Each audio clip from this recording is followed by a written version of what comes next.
हरे कृष्णा, हर हर महादेव दर्शकों, मेरे चैनल शिव मार्ग में मैं आप सभी का स्वागत करती हूँ। आज हम सुनेंगे सोमवार व्रत कथा।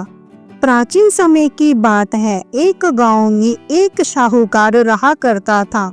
साहूकार बहुत धनवान था और उसकी शादी को बहुत वर्ष बीत चुके थे, लेकिन उसकी कोई संतान नहीं थी। साहूकार अपने वंश को लेकर हमेशा चिंतित रहता था। साहूकार शिव भक्त था और भगवान शिव को प्रसन्न करने के लिए सोमवार का व्रत रखता था और भगवान शिव और मां पार्वती की पूजा बड़ी श्रद्धा के साथ करता था और शाम होने पर शिवलिंग पर दीपक जलाया करता था। साहूकार की पूजा अर्चना से प्रसन्न होकर एक दिन माता पार्वती ने भगवान शिव से कहा, हे प्रभु, यह साहूकार आपका परम भक्त है, प्रतिदिन आपकी पूजा करता है और हर सोमवार को व्रत कर विधि विधान से आपकी पूजा करता है। हे प्रभु, आपको इसकी मनोकामना पूरी करनी चाहिए। भगवान शिव ने माता पार्वती की बात को सुनकर कहा, हे देवी, यह मृत्यु लोक कर्म क्षेत्र है। जैसा किसान बीज बीजता है वैसी ही फसल पाता है, उसी तरह इस संसार में मनुष्य जैसा कर्म करता है उससे उसका वैसा ही फल मिलता है। हे देवी, इसके कर्मों में संतान दुख नहीं है। लेकिन माता पार्वती ने भगवान शिव से आग्रह किया और कहा, हे प्रभु, आप फिर भी इसकी मनोकामना पूर्ण कर दीजिए। यह आपका परम भक्त है। अगर आप अपने भक्तों की इच्छा को पूरा नहीं करेंगे तो वह आपकी पूजा आराधना क्यों करेंगे। माता पार्वती के बार बार आग्रह करने पर भगवान शिव ने कहा, हे देवी, इस साहूकार के भाग्य में संतान सुख नहीं है, लेकिन मैं तुम्हारे आग्रह करने पर इसे पुत्र प्राप्ति का वरदान दे देता हूँ, लेकिन इसके पुत्र की आयु 12 वर्ष की ही होगी। यह सब वार्तालाप साहूकार सुन रहा था।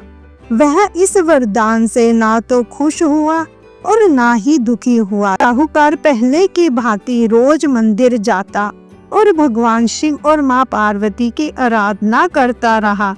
कुछ दिनों बाद साहूकार की पत्नी गर्भवती हो गई और उसने 9वें महीने में एक सुंदर पुत्र को जन्म दिया। पुत्र के जन्म से घर पर खुशियों का माहौल था, लेकिन साहूकार खुश नहीं था, क्योंकि साहूकार को पता था कि उसके पुत्र की आयु केवल 12 वर्ष की है और उसने किसी को भी यह बात नहीं बताई थी। जब साहूकार का पुत्र 11 वर्ष का हुआ तो साहूकार की पत्नी ने कहा, अब हमें अपने पुत्र का विवाह कर देना चाहिए। लेकिन साहूकार ने मना कर दिया और पुत्र को शिक्षा प्राप्त करने के लिए उसे काशी भेजने का निर्णय लिया और बालक के मामा को बुलाया और उन्हें पैसे देकर बालक के साथ उसको शिक्षा प्राप्त कराने के लिए काशी जाने का आदेश दिया। और साहूकार ने मामा भांजे से कहा कि वह काशी जाते समय रास्ते में यश कराते और ब्राह्मणों को भोजन कराते दान दक्षिणा देते हुए जाएं। दोनों मामा भांजे ने ऐसा ही किया। काशी जाते समय जब मामा भांजा रास्ते से गुजर रहे थे, उस क्षेत्र के राजा ने अपनी पुत्री का विवाह रखा था। राजकुमारी का विवाह ऐसे राजकुमार से हो रहा था जो एक आंख से काना था, यानी उसे एक आंख से दिखाई नहीं देता था। दूल्हे का पिता यानी राजकुमार का पिता इस बात से चिंतित था कि अगर राजकुमारी को पता चला तो वह विवाह से मना कर देगी। इसलिए जब राजा ने साहूकार के पुत्र को देखा तो उसने सोचा, क्यों ना मैं अपने पुत्र के स्थान पर दूल्हे के रूप में इस बालक को बिठा दूं और दुल्हन के परिवार वालों को पता भी नहीं चलेगा। राजा ने साहूकार के पुत्र और उसके मामा को इस बात के लिए राजी कर लिया और फिर राजा ने साहूकार के पुत्र को सुंदर राजकुमार जैसे वस्त्र पहनाकर घोड़े पर बिठा तोरण की रस्म पूरी की। तोरण के बाद फेरे की जब बारी आई तो दूल्हे के पिता यानी राजकुमार के पिता ने शाहूकार के पुत्र से निवेदन किया कि फेरे की रस्म भी वह पूरी कर दे और यह बात वह किसी को ना बताए। शाहूकार ने उसकी बात मानकर फेरे की रस्म को भी पूरा कर दिया। शाहूकार के पुत्र और राजकुमारी का विवाह संपन्न हो गया। शादी संपन्न होने के बाद मामा भांजा काशी के लिए चले गए, परंतु विवाह के दौरान शाहूकार के पुत्र ने राजकुमारी की चुनरी पर लिख दिया था कि तुम्हारी शादी मेरे साथ हुई है, लेकिन जिसके साथ तुम्हारी विदाई होगी वह एक आंख से काना है। मैं शाहूकार का पुत्र हूँ और काशी में शिक्षा ग्रहण करने के लिए जा रहा हूँ। जब राजकुमारी ने अपनी चुनरी पर लिखी हुई यह बात पढ़ी तो उसने राजकुमार के साथ जाने से इनकार कर दिया और अपने माता पिता से कहा, यह मेरा पति नहीं है, मेरा पति तो शिक्षा प्राप्त करने के लिए काशी गया है। जब सब बारातियों में यह बात फैल गई तो मजबूरी में दूल्हे के पिता को सारी बात बतानी पड़ी और राजा ने अपनी पुत्री यानी राजकुमारी की विदाई नहीं की और राजा अपनी बारात खाली हाथ वापस ले गया। इधर मामा भांजा दोनों काशी पहुंच गए और शाहूकार का पुत्र शिक्षा ग्रहण करने लगा और मामा ने जंश करवाना शुरू कर दिया। जब शाहूकार का पुत्र 12 वर्ष का हो गया तो एक दिन अचानक उसकी तबीयत खराब हुई और उसने अपने मामा से बोला कि आज उसकी तबीयत कुछ ठीक नहीं है, वह अंदर आराम करने जा रहा है।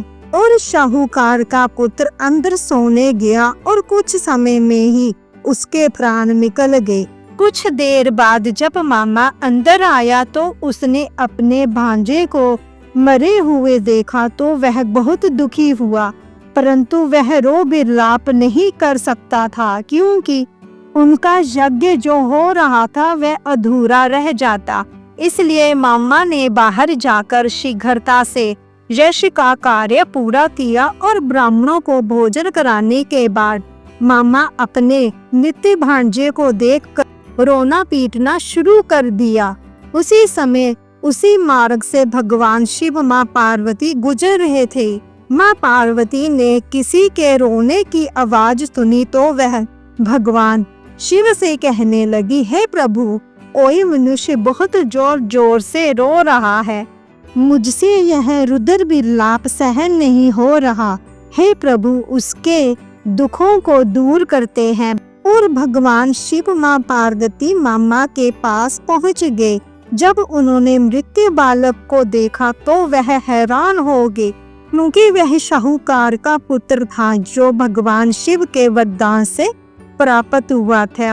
हे भोलेनाथ, यह तो वही शाहूकार का पुत्र है जिसको आपने केवल 12 वर्ष की आयु का वरदान दिया था।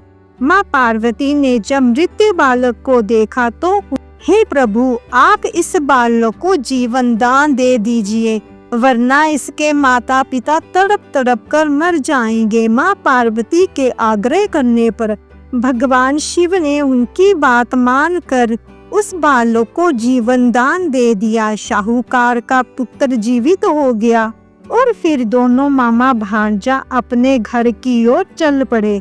चलते चलते शाहूकार का पुत्र उसी क्षेत्र से गुजरा यहाँ पर उसका विवाह हुआ था। उसी जगह से उस समय पर राजकुमारी का पिता भी गुजर रहा था और उसने शाहूकार के पुत्र को पहचान लिया और राजा अपने साथ दोनों मामा भांजे को अपने महल में ले गया और राजकुमारी के पिता यानी राजा ने एक समारोह किया और अपनी पुत्री को शाहूकार के पुत्र के साथ विदा कर दिया। जब शाहूकार का बालक अपने घर पहुंचा तो उसके माता पिता अपनी घर की छत पर बैठे थे और वह सोच रहे थे कि अगर उनका पुत्र जीवित वापस नहीं लौटा तो वह दोनों शाहूकार और उसकी पत्नी छत से कूदकर अपनी जान दे देंगे। और उसी समय बालक का मामा वहां आ गया और मामा ने कहा कि उनका पुत्र जीवित है और वह विवाह करके वापस लौटा है। साहूकार ने जब यह बात सुनी तो वह बहुत खुश हो गया और उसने अपने पुत्र और पुत्रवधू का बहुत खुश होकर स्वागत किया। अब साहूकार का पूरा परिवार खुशी खुशी अपना जीवन बिताने लगा। हे भोलेनाथ, जैसी कृपा आपने इस परिवार पर की वैसी कृपा आप सभी भक्तों पर करना। तो दर्शकों कैसी लगी आपको आज की यह कथा? ऐसी और कथाओं के लिए मेरे चैनल को सब्सक्राइब अवश्य कर। वीडियो अच्छी लगी हो तो वीडियो को लाइक अवश्य कीजिएगा। हर हर महादेव। दर्शक